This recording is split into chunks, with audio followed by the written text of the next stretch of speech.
El aire acondicionado de la sala de juntas siempre estaba demasiado frío, pero aquel martes el frío que sentí no venía de las rejillas del techo, sino de la mirada de mi propia hija. Fui convocada a una junta de emergencia a las 10 de la mañana, algo inusual.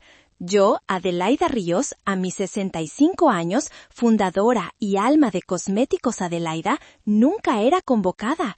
Yo era quien convocaba. Al empujar las pesadas puertas de cristal, la escena me paralizó por un instante. Allí estaba Renata, mi hija de 40 años, sentada en mi silla en la cabecera de la mesa de caoba que yo misma había mandado a pulir hacía 3 décadas. A su derecha, su esposo, Fausto, me sonreía con esa mueca de suficiencia que yo había aprendido a detestar. A su izquierda, su suegra, Casilda, una mujer cuya envidia siempre había sido tan palpable como el caro perfume que usaba, me observaba con un triunfo mal disimulado. «Mamá, qué bueno que llegas», dijo Renata, su voz desprovista de cualquier calidez. No se levantó. Nadie lo hizo. El resto de los asientos estaban ocupados por rostros nuevos, jóvenes ejecutivos que me miraban con una mezcla de lástima y nerviosismo. Eran sus aliados, los soldados que había reclutado para su golpe de estado silencioso. «¿Qué significa esto, Renata? ¿Por qué están todos aquí?», pregunté, mi voz sonando más firme de lo que me sentía. El corazón me latía con una fuerza sorda contra las costillas. Renata suspiró, un gesto teatral de impaciencia que pareció ensayado. «Mamá, hemos intentado decírtelo sutilmente durante meses. La empresa necesita una nueva dirección, una visión fresca. Tus métodos se han quedado atrás». Sentí como la sangre se me helaba. Mi miedo más profundo, esa pesadilla recurrente de volverme invisible como mi propia madre, de ser apartada y considerada un mueble viejo, se estaba materializando frente a mí. Fausto carraspeó y tomó la palabra. «Adelaida, lo que Renata quiere decir es que el Consejo ha votado. Necesitamos un liderazgo que entienda el mercado actual, las redes sociales, los influencers». «El consejo que tú misma nombraste esta mañana», lo interrumpí mirando a los rostros desconocidos. Fue entonces cuando Renata se puso de pie. Caminó alrededor de la mesa y se detuvo frente a mí. En sus ojos no vi a la niña a la que le había curado las rodillas raspadas, ni a la joven que había consolado tras su primer desamor. Vi a una depredadora, fría, calculadora, implacable. «Tu tiempo ya pasó, mamá. Ahora yo dirijo», me espetó. Su voz era un látigo. Luego se agachó y recogió una caja de cartón vacía que estaba junto a la puerta, una caja que yo no había visto al entrar. Me la arrojó a los pies. El sonido hueco resonó en el silencio sepulcral de la sala. «Tienes 1 hora para desalojar tu oficina. No hagas una escena». 1 hora. 1 hora para empacar 40 años de sudor, de sacrificios, de noches en vela. El golpe fue tan brutal, tan inesperado, que por un segundo creí que me desplomaría. Me sostuve del marco de la puerta, sintiendo la madera fría bajo mis dedos temblorosos. La miré, buscando un atisbo de duda, de remordimiento. No encontré nada, solo una ambición de hielo. Salí de la sala de juntas sin decir una palabra más. Caminé por el pasillo que yo había diseñado. Pasé junto a los cuadros que yo había elegido. Saludé con un movimiento de cabeza a empleados que yo había contratado. Al llegar a mi oficina, la que ahora tenía un reloj en cuenta regresiva, cerré la puerta y me apoyé en ella, finalmente permitiéndome sentir el verdadero impacto del cataclismo. Me habían declarado obsoleta. Mi propia hija me había desechado como un producto caducado. Sentada en la piel fría del asiento de mi auto, En el estacionamiento de la empresa que llevaba mi nombre, el mundo exterior parecía un borrón sin sentido. El sol de la mañana, los autos pasando, la vida siguiendo su curso, todo era ruido blanco. Dentro de mí se había abierto un abismo y en su fondo oscuro comenzaban a proyectarse las imágenes de un museo privado, un museo del dolor, cuyas exhibiciones me habían advertido una y otra vez de este preciso momento. La primera pieza de la colección era la escritura de una casa. No cualquier casa. Era la casa que mi amado Amadeo, mi difunto esposo, había construido para nosotros con sus propias manos antes de que la enfermedad se lo llevara. Era nuestro santuario, el lugar donde Renata dio sus primeros pasos. 15 años atrás, cuando una crisis económica casi nos lleva a la quiebra, no lo dudé. La vendí. Vendí mis recuerdos, el último trozo tangible de mi esposo, para inyectar ese capital en cosméticos Adelaida. Salvé la empresa, salvé el futuro de mi hija. Hace apenas 6 meses, en una cena, Renata se quejó de las presiones financieras. Le recordé ese sacrificio. Ella me miró por encima de su copa de vino de $200 y dijo, con una ligereza que me cortó la respiración: «Ay, mamá, por favor, fue una simple movida de negocios, cualquiera lo habría hecho». Simple. Había reducido el eco de la risa de mi esposo en esas paredes a una simple transacción. La siguiente exhibición era un recuerdo más reciente, más venenoso. La adolescencia de Renata. Una noche, tras una discusión sobre sus malas notas, ella me gritó con el rostro desencajado por la rabia: «Siempre has sido la empresa primero y luego yo. Ese es tu verdadero hijo». Sus palabras me hirieron entonces, pero las atribuí a la rebeldía juvenil. Ahora, sentada en mi auto, despojada de mi creación, entendía la verdad. Nunca vio a la empresa como nuestro legado compartido. La vio como a un rival, un hermano predilecto al que debía destruir para reclamar su lugar. Su resentimiento no era nuevo. Era una raíz antigua y amarga que había crecido en la oscuridad, alimentada por su propia inseguridad y mi ceguera. Y luego, la pieza más dolorosa, porque no solo revelaba la crueldad de mi hija, sino también mi propia cobardía. Una reunión familiar hace unos 10 años. Mi sobrina Leonor, la hija de mi hermana fallecida, una joven llena de talento pero con escasos recursos, había traído su portafolio de diseños. Estaba nerviosa pero emocionada, buscando una oportunidad. Renata, ya entonces altiva y pagada de sí misma, tomó el portafolio, lo hojeó con desdén y, accidentalmente, derramó una copa de vino tinto sobre los bocetos. «¡Ay, primita, qué torpe soy!», dijo con una sonrisa helada. Y luego, en voz lo suficientemente alta para que todos la oyeran, añadió: «De todos modos, esta basura para pobres no iba a llegar a ningún lado». Vi las lágrimas silenciosas de Leonor, vi su sueño manchado de rojo, y yo no hice nada. Aparte de un débil «Renata, por favor». Tenía miedo de un conflicto, miedo de alienar a mi única hija. Prioricé su comodidad sobre la justicia. Ese recuerdo me quemaba ahora, con la vergüenza de un cómplice.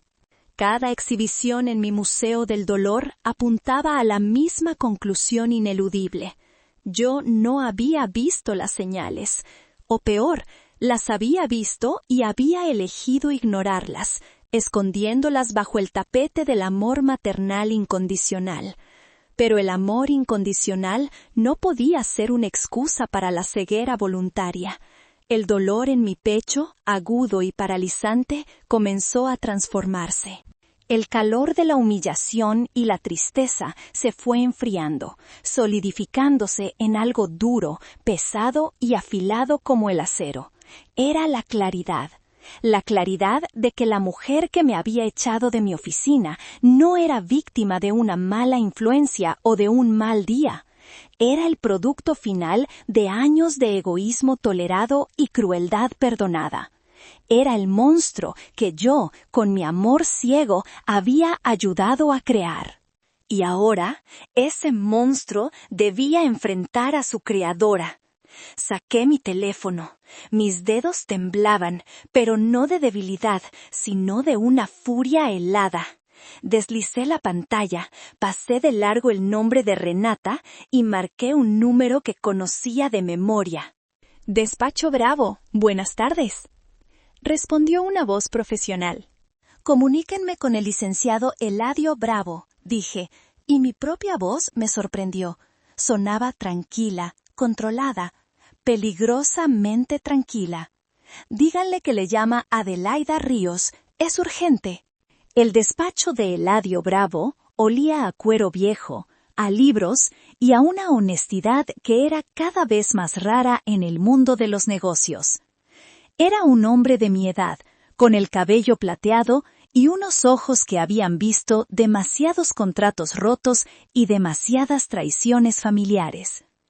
Había sido el abogado de Amadeo y después el mío. «Adelaida», dijo al verme entrar. Su rostro era una máscara de preocupación contenida. Se levantó y me ofreció una silla.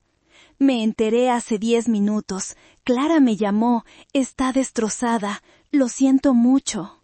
Asentí, aceptando el vaso de agua que me ofrecía.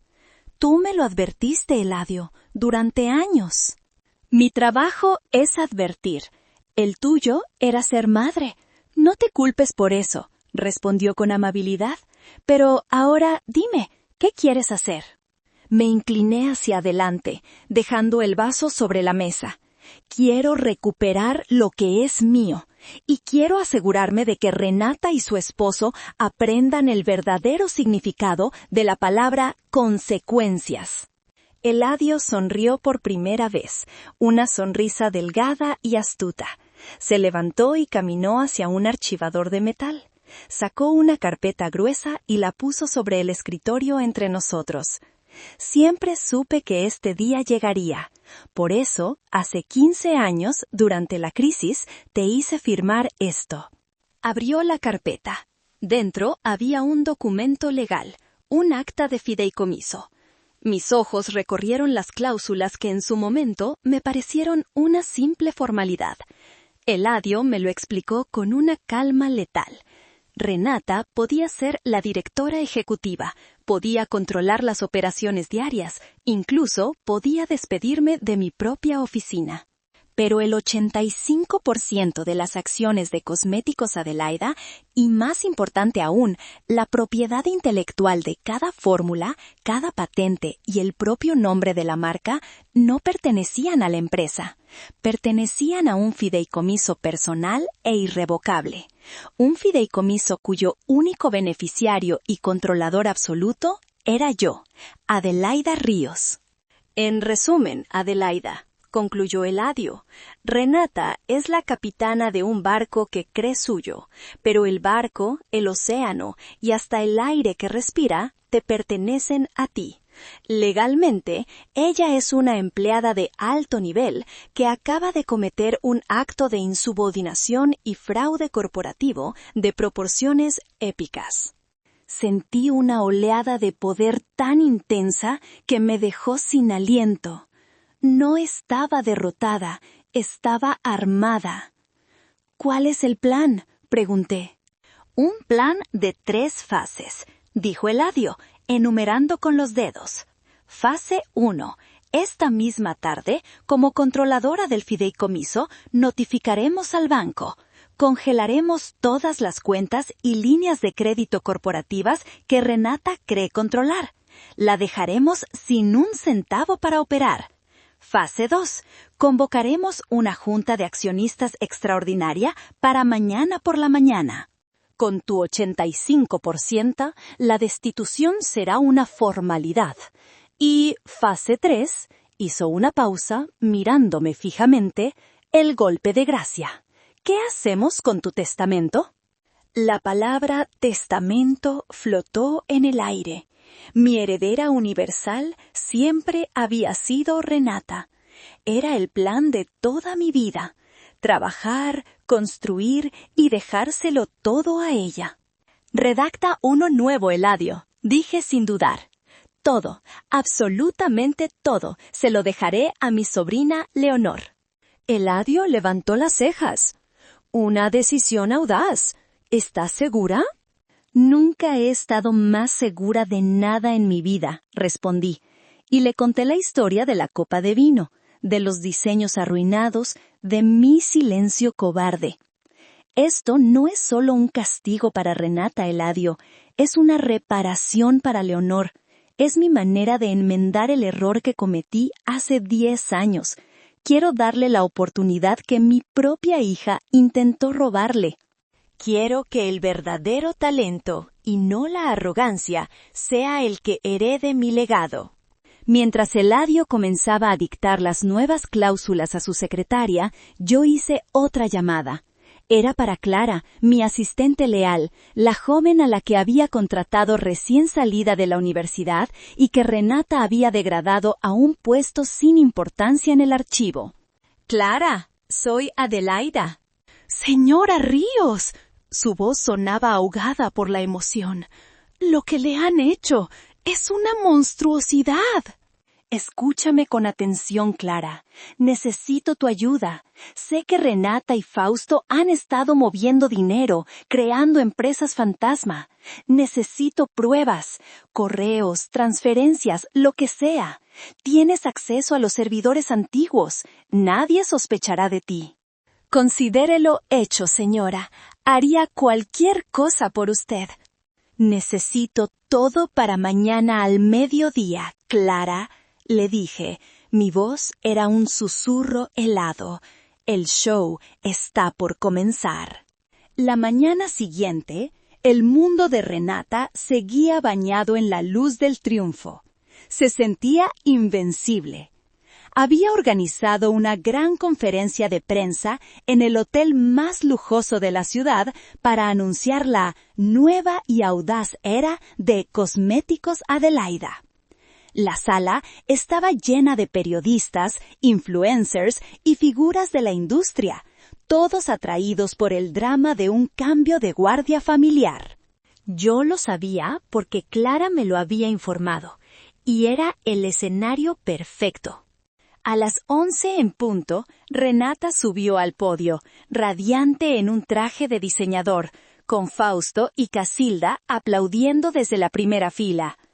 Comenzó su discurso, hablando de innovación, de romper con el pasado, de sangre nueva. Cada palabra era una daga dirigida a mí. Yo la observaba, no desde la sala, sino desde una suite contigua, a través de una pantalla de circuito cerrado que Eladio había dispuesto. A mi lado, Leonor, a quien había mandado a buscar en un vuelo privado esa misma mañana, me miraba con ojos llenos de incredulidad. «¿Estás segura de esto, tía Adelaida?», susurró. «Más que nunca», le respondí, tomando su mano. «Es hora de que la justicia y el talento ocupen su lugar». Justo cuando Renata estaba a punto de anunciar a su suegra como nueva miembro del consejo, Eladio me dio la señal. Nos levantamos. Las puertas dobles del salón de conferencias se abrieron de par en par. El silencio se extendió como una onda expansiva cuando entré. Llevaba mi mejor traje, el cabello perfectamente peinado, y caminaba con una calma que desmentía la tormenta en mi interior. A mi derecha, Eladio Bravo, con un portafolio que contenía la ruina de mi hija. A mi izquierda, Leonor, cuya presencia era en sí misma una declaración de guerra. Renata se quedó paralizada, con la boca entreabierta. Su rostro pasó del triunfo a la confusión y luego al pánico. «Disculpen la interrupción», dijo Eladio con una voz que resonó en toda la sala. Se dirigió directamente a la prensa.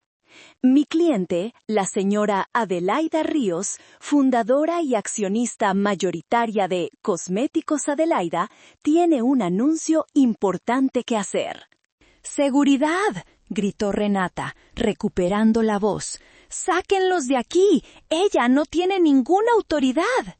Al contrario, replicó Eladio, y con un movimiento de su mano, la pantalla gigante detrás de Renata cobró vida. Pero no con el logo de la empresa, sino con la captura de pantalla de un correo electrónico. Un correo de Renata a Fausto, fechado hacía 3 semanas. El asunto: plan de transición final. Un esquema detallado para desviar los activos más valiosos de la empresa a una nueva compañía fantasma registrada a nombre de Fausto. El murmullo en la sala se convirtió en un clamor. Flashazos de cámaras explotaban por todas partes. Apareció otra prueba: los registros de transferencias bancarias. Y luego, el golpe final: un archivo de audio. La voz de Renata, grabada por Clara, burlándose con Fausto de mi ingenuidad y de cómo me iban a dejar cuidando mis rosales en una bonita casa de retiro. Renata y Fausto estaban petrificados. Sus rostros eran máscaras de horror. Casilda parecía haber envejecido 10 años en 10 segundos. Fue mi turno. Subí lentamente al podio, tomé el micrófono de la mano inerte de mi hija y me dirigí a la multitud. Buenos días. Como pueden ver, la nueva era que se anunciaba hoy era en realidad un intento de fraude. Pero no estoy aquí para hablar de crímenes, de eso se encargará la justicia. Hice una pausa, dejando que el peso de mis palabras se asentara. Estoy aquí para hablar del futuro. Y tienen razón, la empresa necesita sangre nueva, necesita una visión fresca y audaz. Por eso, me complace presentarles a la nueva directora creativa y futura CEO de Cosméticos Adelaida. Me giré y extendí mi mano hacia Leonor, que subió al escenario, temblando pero con la cabeza en alto. Luego, miré directamente a los ojos de mi hija, los mismos ojos que una vez me miraron con adoración y que ahora ardían con odio y desesperación. Y sobre tu herencia, Renata, mi voz bajó a un susurro que, sin embargo, pareció gritar en el silencio. Ayer visité a mi abogado. Mi testamento ha cambiado. Todo lo que construí, toda mi fortuna, ahora pertenece a la persona cuyo futuro intentaste destruir. Señalé a Leonor. La mandíbula de Renata se desencajó. Aprenderás a construir algo por ti misma, concluí, mi voz fría como el hielo. Si es que puedes. El caos que siguió fue una sinfonía de destrucción. Los periodistas se abalanzaron sobre Renata y Fausto como una jauría. Vi a Casilda desplomarse en su silla, buscando aire. Vi a Fausto intentar arrastrar a Renata hacia una salida lateral, solo para ser interceptado por el personal de seguridad del hotel que Eladio, previsoriamente, había contratado. Yo no me quedé a ver el final del espectáculo. Di media vuelta y, flanqueada por Eladio y Leonor, caminé hacia la salida, atravesando la multitud como un barco rompehielos. Mientras cruzáramos el vestíbulo, mi teléfono vibró. Era un mensaje de texto de Clara. Decía simplemente: cuentas congeladas. Los bancos ya están llamando a Renata. Misión cumplida. La ruina financiera de mi hija no tardaría semanas ni días. Fue instantánea. Cada tarjeta de crédito corporativa, cada línea de crédito, cada cuenta que ella creía controlar, ahora era un trozo de plástico inútil, un número sin fondos. La vida de lujo que daba por sentada se había evaporado en el aire viciado de esa sala de conferencias. Meses después, el eco de esa mañana se había desvanecido, reemplazado por una nueva energía. La oficina que una vez fue el epicentro de mi dolor, ahora era un hervidero de creatividad. Leonor, con su talento innato y una ética de trabajo incansable, estaba revolucionando la marca. Sus diseños, inspirados en el arte popular mexicano, eran audaces, vibrantes y conectaban con una nueva generación de mujeres. Yo ya no era la CEO. Había asumido un nuevo papel, el de mentora. Pasaba mis días en el laboratorio, perfeccionando fórmulas y en reuniones con Leonor, guiándola, compartiendo mi experiencia, pero sobre todo disfrutando de verla florecer. Por primera vez en décadas no sentía el peso del mundo sobre mis hombros. Sentía paz. Había descubierto que mi verdadero legado no era una empresa multimillonaria, sino la oportunidad de reparar una injusticia, de empoderar a alguien que lo merecía, de dar paso a la siguiente generación de mujeres fuertes. Mi legado era Leonor. Una tarde, mientras revisábamos los prototipos de una nueva línea de labiales, mi teléfono vibró sobre la mesa. Era un número desconocido. Lo ignoré, pero inmediatamente después llegó un mensaje de voz. La voz de Renata, rota por los sollozos, llenó el silencio de la oficina. Era un torrente de disculpas, de súplicas, de arrepentimiento. Hablaba de vivir en un pequeño apartamento, de buscar trabajo, de haberlo perdido todo.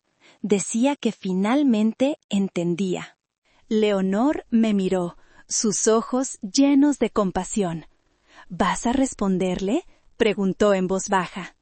Miré el teléfono, la notificación del mensaje de voz parpadeando como una herida abierta.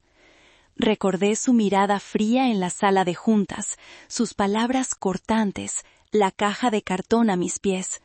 Recordé a Leonor llorando sobre sus diseños arruinados. Con un movimiento tranquilo, deslicé el dedo por la pantalla y borré el mensaje sin terminar de escucharlo. Me giré, no hacia Leonor, sino hacia la cámara invisible que había sido mi confidente en esta historia, hacia ustedes que han escuchado mi viaje. Me llamó obsoleta y me desechó.